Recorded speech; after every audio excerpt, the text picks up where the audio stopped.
Para CCXP es un placer tener aquí a Giancarlo Esposito. Giancarlo, so happy to have you here in CCXP México. How are you doing? I'm doing well, thank you. Everyone seems to be so happy to have you here in Mexico. How has it been here in CCXP and all the fans, meeting all the fans? You know, I always find it's exciting to meet the fans because, you know, you put on a very big and large Comic-Con here, especially for the first one. So either you're trying to impress yourselves or you're trying to impress the fans, or you're trying to create something that's going to be long-lasting for Mexico City.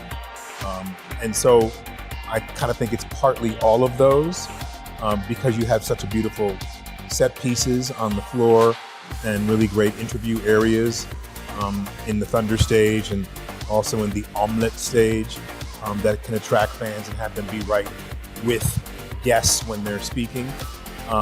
It seems like you're trying to develop something that will be lasting. And so I like coming because I feel like the fans come to a Comic-Con to be in wonder, enchantment, and joy. And when you see people who dress up in a way, it gets them out of their normal everyday routine, and it allows them to be more than they would normally be in their life. That's a fun thing. And so for me to come to Comic-Cons is enjoyable, not only to watch and see that, but it's also enjoyable to see people free, and being free and realizing the playful part of themselves that they may not realize in their day-to-day lives. We should switch places. Yeah, sure. Okay, let's start again. Yeah, sure. Here we go, 1, 2, 3. CCXP Comic-Con. Every fan has their favorite scene of you. But what's your favorite scene that you have done in those series?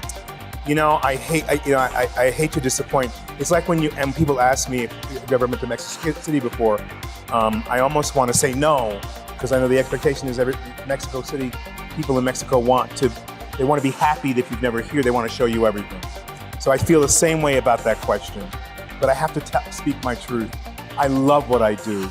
I have favorite scenes that have made me famous. In Breaking Bad, it's Face Off. You know, to come out and have half my face gone is an amazing thing to see. One of my favorite things in episode 401 is Box Cutter, when I slit Victor's throat. That was such an amazing scene because there's no words. And to do a scene like that where you have to act physically with no words is an actor's dream or nightmare. For me, it was a dream to be imposing in a way that is very subtle but very frightening because you're not telegraphing with words, you're in action doing. And it's sort of how I feel about asking a favorite. To me, I love that scene. I love Box Cutter. Those are the most impactful scenes. So I could say I love them because they impacted the audience so much.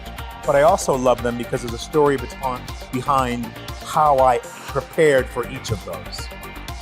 We saw you recently in Abigail. This movie, it's amazing and it's so bloody and things. And once again, you play a villain.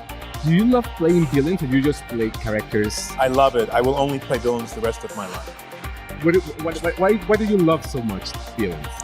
You know, I saw a movie many years ago called Public Enemy with an actor James Cagney.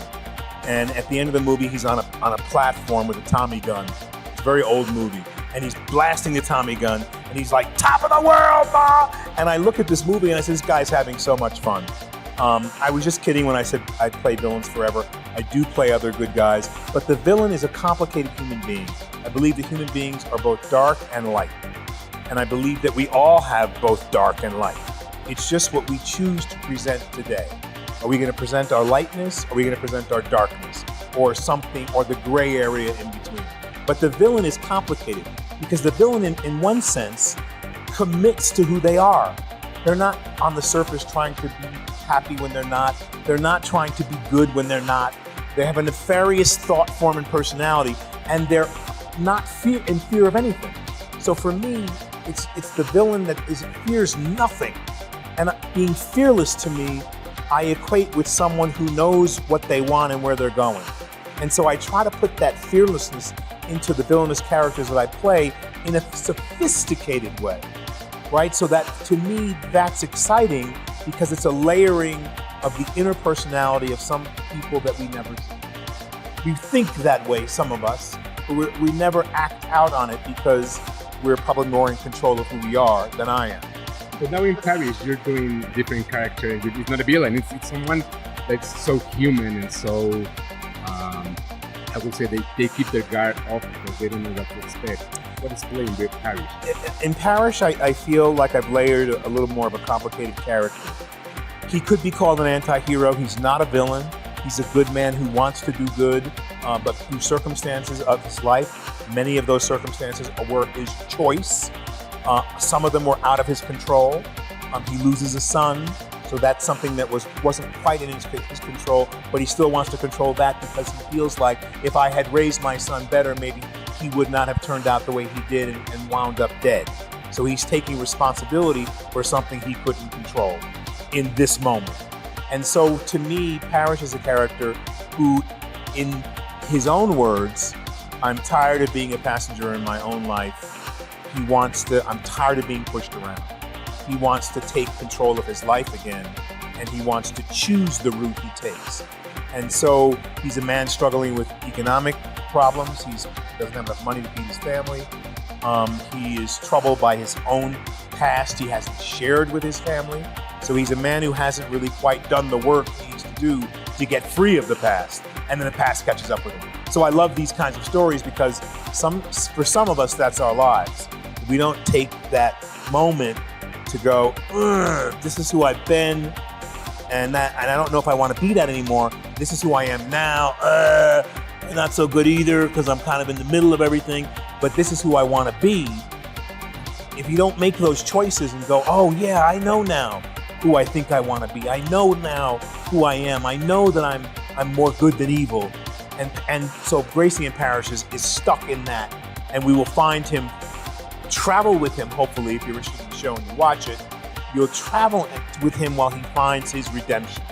And his redemption then is the unchained freedom that we all wish for and hope for. For me, it's so fun to see Parrish because I think that lives in the same world that our series, it's Brian Cranston, do Honor. I think it's so similar, and to find out that both of you are playing similar characters in different series. Years later than Breaking Bad, I found it so amusing. I haven't seen all of Your Honor. I know a little bit of the storyline, so I don't know how similar they are. I know that I love Brian. I think he's a great actor. It's interesting that maybe we're on some kind of strange and supernatural trajectory. But I think I have a feeling Brian wants to be me, and I probably want to be Brian. Okay, so you have been working with Spike Lee for a long time. That we have already seen the commercial of Fiat. Any chance of working with Spike again? There was a real great chance on the movie he's doing now, and we didn't hit it because I had taken a job in California, and I couldn't get the dates to match.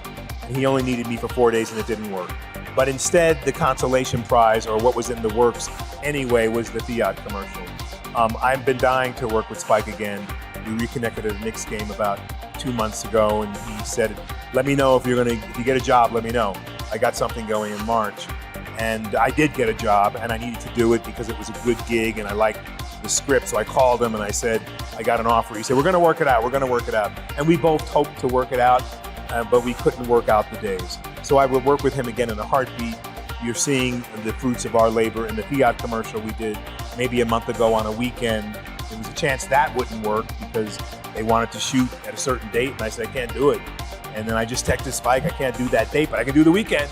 He's like, "Yeah, let's do it." And it was a beautiful, homecoming with an old friend who we see each other from time to time. But, energy is something else I've learned in my life, but also it's reiterated here in Mexico City by the spaces I've been in that hold this lava rock.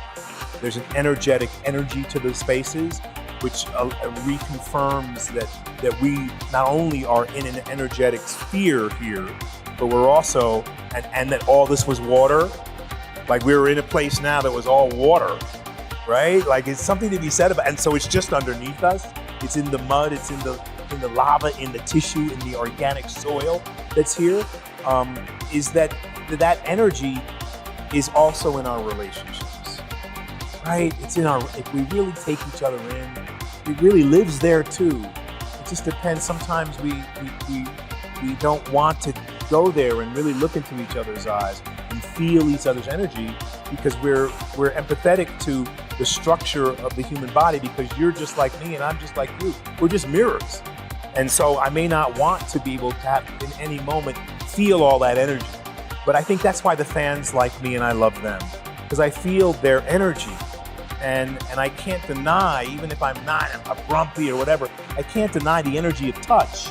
People come to me, shake my hand, touch, take a photo, put their arm around me, and here they're very polite. Is it okay? Is it okay? And I can feel their energy. Like I was thinking today, taking pictures of people, when they shake my hand, whose hands are warm and whose hands are like ice. And I thought about the physical temperature of our bodies, and how that exchange is also part of who we are, and how important that is, you know, and how you can pick up vibration from that. Anyway, so I feel like the energy level here has been great, and it's been really great to be here. But did I answer your question? Yeah, you answered so many questions that I didn't have, so that's okay. And that's something that only CCXP Mexico can do. Open your eyes and give you everything that feels. And I think it's amazing that you feed from the fans and the fans feed from you. So thank you very much for being here. It's a pleasure. I think if you choose to pay attention, there's a lot to pay attention to. And if I choose just to walk through it and go ha ha ha, take a picture and sign autographs, that's another level that I could choose to do. But this has been a magical trip. And I really choose to be engaged because I'm inquisitive. So all that to say, I'm still a kid, and I'm happy to play in your sandbox of CCXP México.